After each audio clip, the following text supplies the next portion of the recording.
What's up, everybody?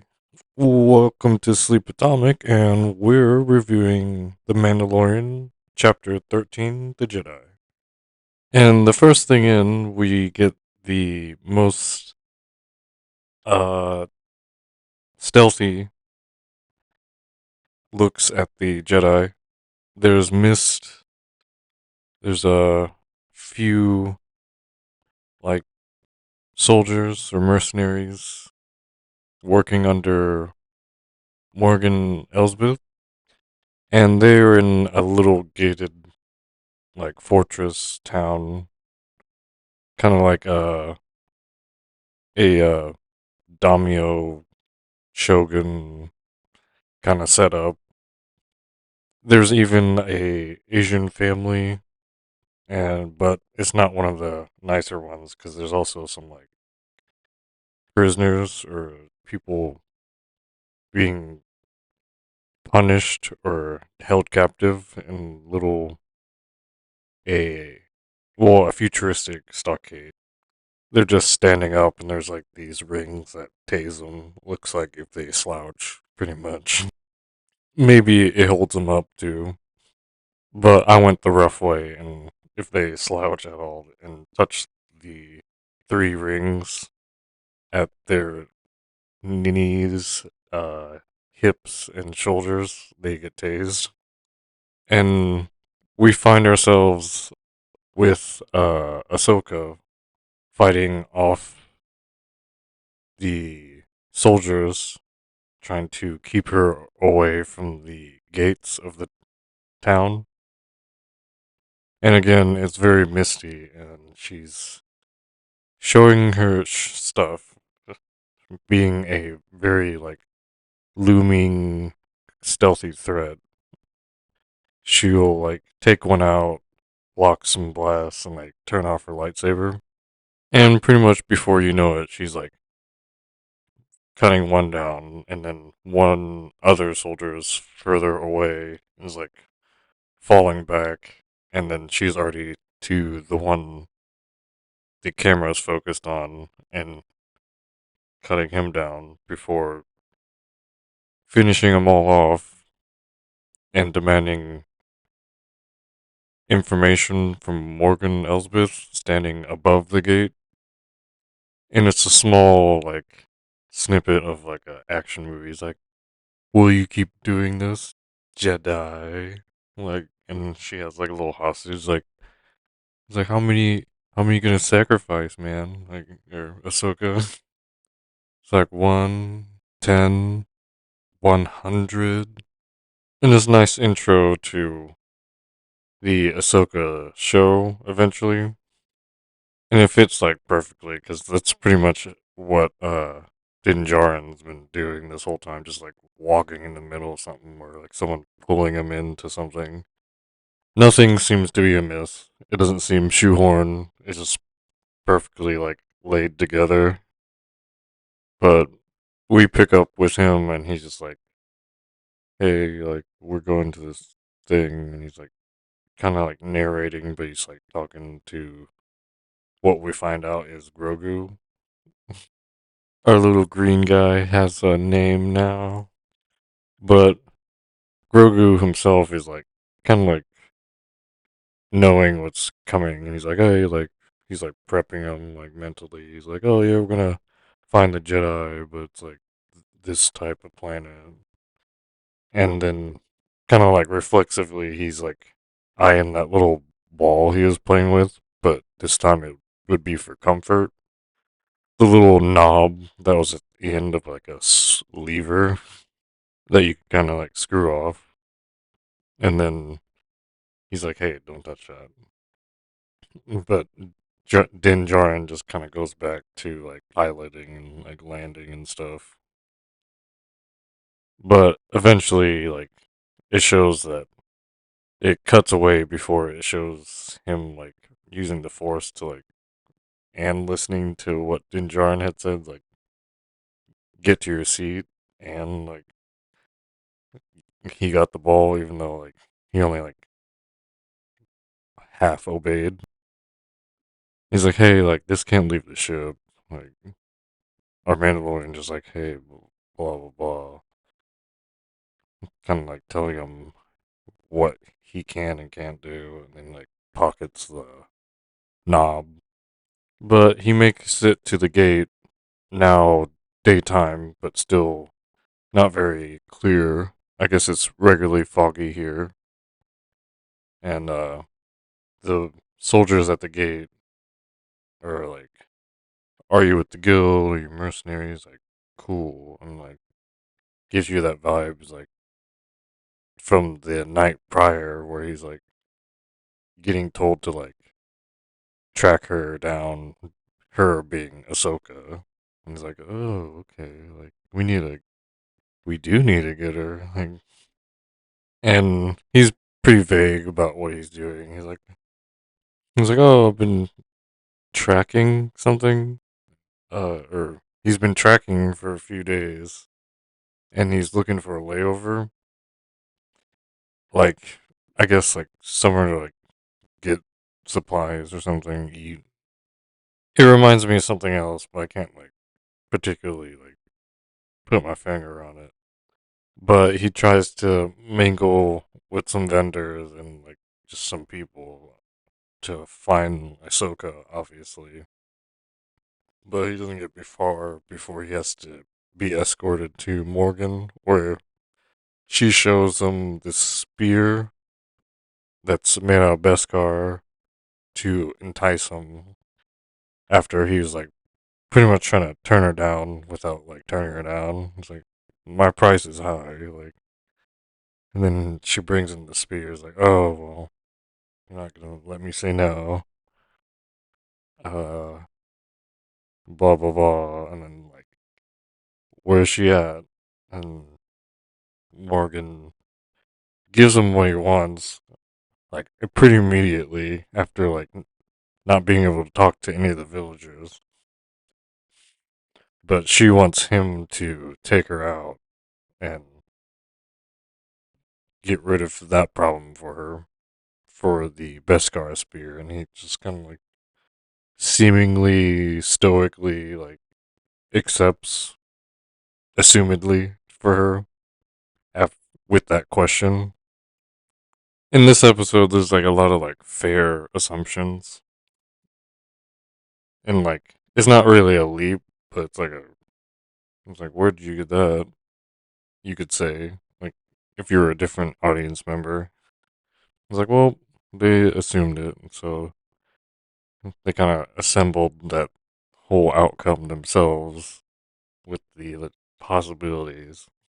But he gets sent out, and we get to see what a Jedi versus a Mandalorian's about.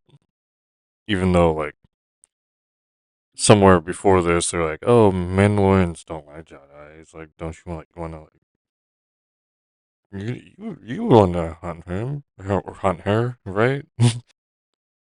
Our Mandalorian puts down our little green guy at this point and makes it like a few steps before Ahsoka like appears out of nowhere like she's been doing in and out. Not even just out of camera view, but into the fog, out of the fog. But takes a strike at our Mandalorian. He blocks with his little bracers. Ahsoka eventually does like a little flip to dodge something a Mandalorian did, and then get away from him before another like flamethrower blast came her way. But he was like, "Hey, whoa, Bo-Katan sent me. Like, she said it. Like, I said it. Like, we should stop." Even though he's got a gun drawn, and she's like still staring him down. He's like, "Oh, what do you need to talk about? Is it about that guy?" Like, and they all point. They all look at a Grogu, our little green guy.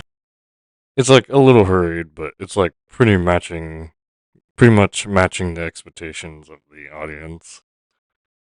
And they have like a little powwow, just Ahsoka and our little green guy by lamplight, and it's dark by now. And then, uh, our Mandalorian's like just pacing back and forth like he's in outside the delivery room, like expecting.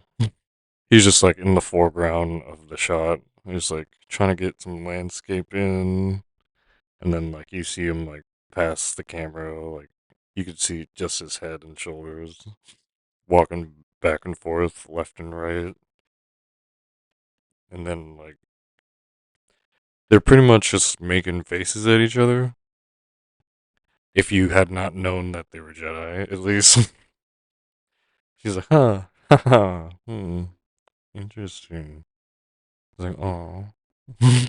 She immediately picks up that she doesn't want to, or Grogu doesn't want to be like separated from uh Din Djarin, our Mandalorian here, but she like has to sit there a little while to form something up to delicately like inter- incept the idea with him.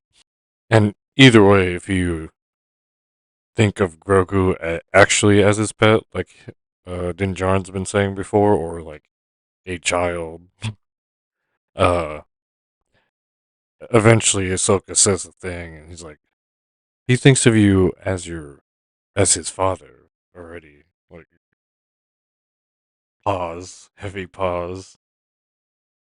Well, I was tasked to train. Like no, no, no. Like Ahsoka's just like I can't train him. Like, it's like, well, I'll help you with the crazy lady at the town if you help him get properly trained. It's like, okay, all right.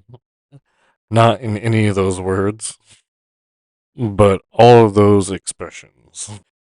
But she does like explain that they like telepathically linked up. It's like, oh yeah, like he was trained at the temple by many masters before. Like look looks over like seeing if that would satisfy him with the training. Very wide eyed, but nothing in a visual facial expression change. And he learned a bunch of stuff, but then eventually the Clone Wars happened and he was taken away from the temple and he's had to hide his force power since then. Something like that. And his name's Grogu. He's like, Grogu? And like he turns, he's like, hey, you said my name. You said my name. He's like, yeah. Or Ahsoka's like, yeah, it's his name's Grogu. And he's like, Grogu. And Grogu like turns his head again whenever the Mandalorian says his name. It's kind of nice. Like that's where I was like, oh, like that's kind of like that thing, right? But it's also like a little baby thing too. That's really the biggest like exposure of character in this episode before like the obligatory like push to the excitement before the end of the episode. Because after this, there's the slow training moment, and Ahsoka tries to. Ahsoka pushes a pebble with the Force to Grogu that's maybe like 20 paces away from her, and he catches it, and she prompts him to push it back to her with the Force, but he like won't do it. He like drops it, like, no. Then Ahsoka's like, "Hey, let's try that dad thing again." Like, he really trusts you. Like, you've already bonded. Like, not saying not she won't take him as a student or anything like that, but he's like, "Hey, you try." He's like, he and Din Djarin tries to have him take the pebble from him, but it's like, "Come on, you can do it." Like, I've seen you do it, and he's like, mm. And he's like, And Ahsoka is like, just try to connect with him. And he immediately knows exactly what to do to connect with him. He's like, hey. And he like pulls out the little knob from the ship, from the lever. And he's like, it's like, hey, you remember this thing? Like, take it. Like, this is our thing. He doesn't say any of that, but eventually, like, Grogu, like, force pulls it to him. And he's like, yeah, you did it. Like, good job, son or boy. At this point, it just kind of feels like both. Like, he's his pet and he's his son, but he's also trying to, like, push him off to, like, something else without him there. And Ahsoka's just like, oh, like, if I had feelings, like, this is. I'm still doing stuff like I do, but. And she's, like, further explaining, is like, I can't train him because, like, the bond with you he has is, like, will affect his feelings, and I'm not gonna lead him down this bad path for him from, like, separation anxiety or something like that. It's like, just do it. Like, come on. Like, Din Djarin's still pressing it. It at least, like, doesn't pan over to Grogu, like, looking a little depressed because he, like, wants him to, like, go off away from him. That would have been ultra sad. I think he's mainly, like, focused on, it's like, it's ultra dangerous, like, with me. Like, I can't, like, keep you, like, here with me. But it's been working out, like, almost every time.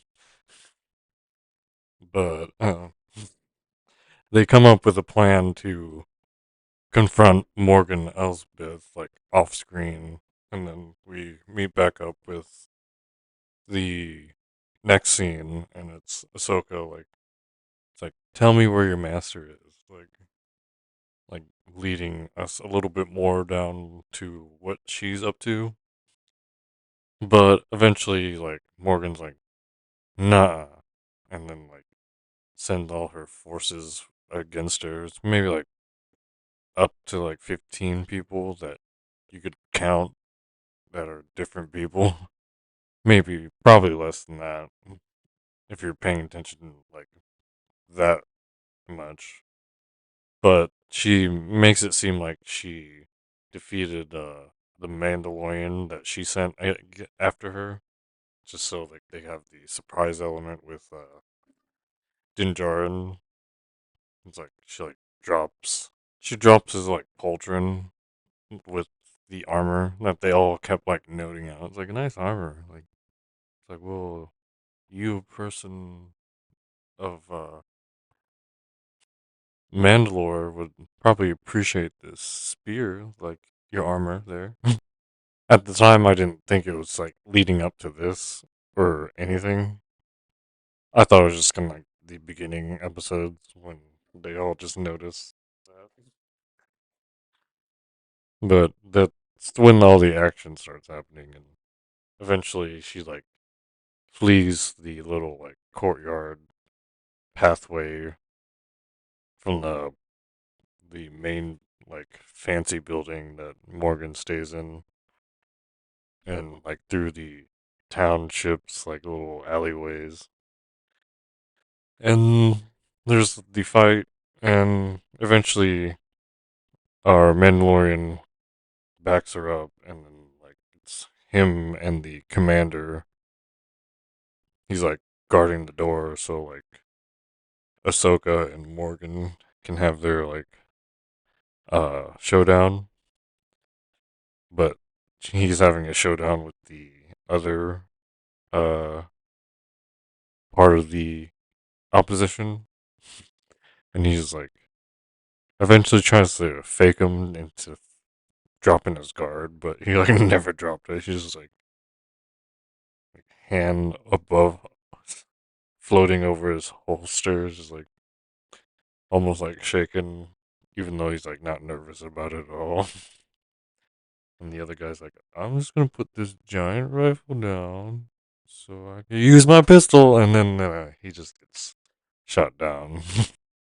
He couldn't like find a way to like distract him at all or like drop his guard, so he just took one. He should just actually give up. And Morgan fights Ahsoka with the spear, and eventually it's down to the short saber in Ahsoka's hand because the long one gets knocked into the water, and a few good moves, and then the short saber is like hovering over Morgan's throat, and it's like, "Where is General Thrawn?" And then that's at least when the battle is over. But with that all said and done, Ahsoka's still not taking him. He's like, "All right, well, at least let him decide. Come on, like, like, are you gonna train him now?" It's like, "No, like, all right, take him to this temple, okay? Like, if he goes there, you can find another teacher that will do it, right? Okay. hmm Through the Force, he'll reach out if he wants to. uh, and like they'll come find him. Like a master will find him, or just another Jedi, and he'll had decided.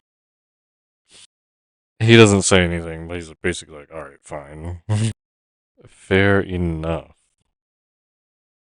You don't want to be bothered. Like, I get it. Like, still like talking to like a brick wall about that. Like, he's just got like a redundant system that just can like sends it back out." Like this like obvious like parental nature that he has, but like he like it like does not come across to him as him like taking care of anybody. So the now Grogu and Din Djarin are off to the planet Tython. They at least seem to like cruising together, like driving places, flying places. And Ahsoka seems to appreciate the moment he like rolls back up the uh landing bay door with Grogu. He must have like relayed to her telepathically that or emotionally that the best part was probably like flying places in the ship together or something. Because like after Ahsoka lets go of Grogu's hand, and she's just like smiling as they like go up the ramp as the episode ends and closes out. I'm just like, I'm not crying, you're crying. Like, just look that way. I like this one. There's the bridge from the other shows like Andor and Ahsoka for stuff to happen over there too, for you to get introduced with that if you want to. It's not required, but I'm sure a lot of people will be compelled to go watch it. It shows you Morgan's beef with Ahsoka, and more people watching is always good because then they'll want to make other stuff. Hopefully, it's as easy as possible for them without them just like being pushed into it before they're ready. Like, I wish that they could just like not do it 1 year because it comes out every year, a new season. But if they're not ready, like, they should just wait. But then again, like, everyone's already waiting for it after it, immediately after it ends. Either way, we would have to wait. But where they're gonna be like, I'm not gonna watch it. It's like, you're gonna watch it. If it comes out a year later instead of like a few months later, like people were expecting. That's just my opinion on it. But that's all I had for you. This is Sleep Atomic, and I'm Alistair. If no one's told you yet, you look good. And it shows.